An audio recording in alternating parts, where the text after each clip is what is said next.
मेले में जाइए, बाजार में जाइए या किसी बड़े आयोजन में, गुलाबी कॉटन कैंडी यानी बुढ़िया के बाल देखते ही बच्चे खाने की जिद के साथ मचलने लगते हैं। लेकिन अब महाराष्ट्र में इसी गुलाबी कॉटन कैंडी के रंग पर सवाल उठ रहे हैं। आखिर क्यों महाराष्ट्र एफडीए ने रंगीन कॉटन कैंडी और प्रतिबंधित आर्टिफिशियल कलर्स के खिलाफ कार्रवाई तेज की है? क्या हर गुलाबी कॉटन कैंडी जहरीली है? क्या इसमें कैंसर पैदा करने वाला रोडामिन बी मिलाया जा रहा है? और सबसे बड़ा सवाल, जिस मिठाई को बच्चे बड़े शौक से खाते हैं उसमें आखिर कौन सा रंग इस्तेमाल किया जा रहा है? तो चलिए आज के इस रिपोर्ट में इस पूरे मामले को समझते हैं। सबसे पहले समझते हैं कि कॉटन कैंडी कैसे बनती है। मशीन में चीनी डाली जाती है, मशीन तेजी से घूमती है और गर्मी के कारण चीनी पिघलती है और पिघली हुई चीनी बेहद बारीक धागों के रूप में बाहर आती है।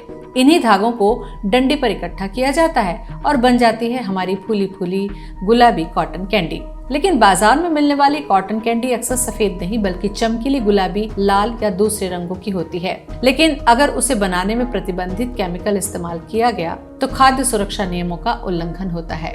और यहीं से शुरू होती है असली कहानी फूड कलर की। रोडामिन बी एक सिंथेटिक केमिकल डाई है। इसका इस्तेमाल मुख्य तौर पर टेक्सटाइल, पेपर, लेदर और दूसरे औद्योगिक क्षेत्रों में रंग देने के लिए किया जाता है। लेकिन इसे खाद्य पदार्थों में रंग देने के लिए इसके इस्तेमाल की अनुमति नहीं है। समस्या तब पैदा होती है जब कुछ कारोबारी सस्ते और ज्यादा चमकीले रंग के लिए ऐसे औद्योगिक रंगों का इस्तेमाल खाद्य पदार्थों में करने लगते हैं। कॉटन कैंडी में भी इसी तरह के प्रतिबंधित रंग के इस्तेमाल को लेकर देश के कई राज्यों में खाद्य सुरक्षा विभागों ने कार्रवाई की है। महाराष्ट्र में 2024 में जब तमिलनाडु और पुडुचेरी में कॉटन कैंडी के नमूनों में रोडामाइन बी पाए जाने के बाद सख्त कार्रवाई हुई, तब महाराष्ट्र में भी कॉटन कैंडी की गुणवत्ता और उसमें इस्तेमाल होने वाले रंगों को लेकर जांच और कार्रवाई की खबरें सामने आई। पुणे में महाराष्ट्र एफडीए द्वारा कॉटन कैंडी के नमूनों की जांच की तैयारी की गई और रिपोर्ट प्रकाशित हुई।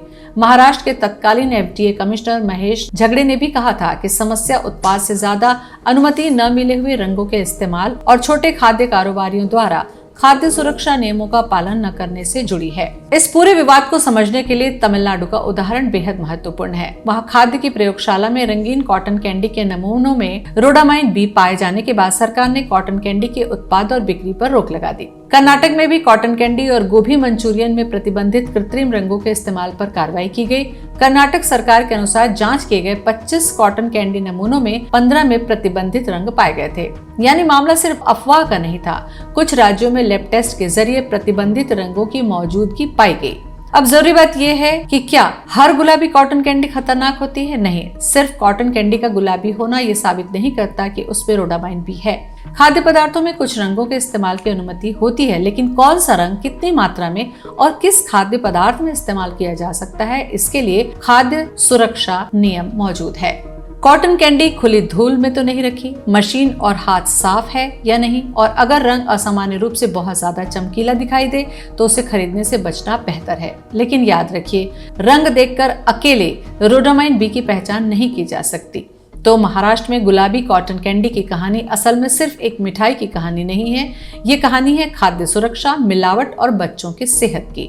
कॉटन कैंडी में चीनी डालकर उसे बनाया जा सकता है, लेकिन उसकी खूबसूरती बढ़ाने के लिए कोई ऐसा रंग डाल दिया जाए जो खाने के लिए बना ही नहीं है, तो वही गुलाबी मिठास बीमारी का कारण बन सकती है। इसलिए अगली बार जब बच्चा बोले कि पापा वो गुलाबी वाली कॉटन कैंडी दिला दो, तो सिर्फ उसकी कीमत मत पूछिए, एक बार ये भी सोचिए कि इसका रंग कहीं आपकी बच्चों की सेहत से खिलवाड़ तो नहीं कर रहा है।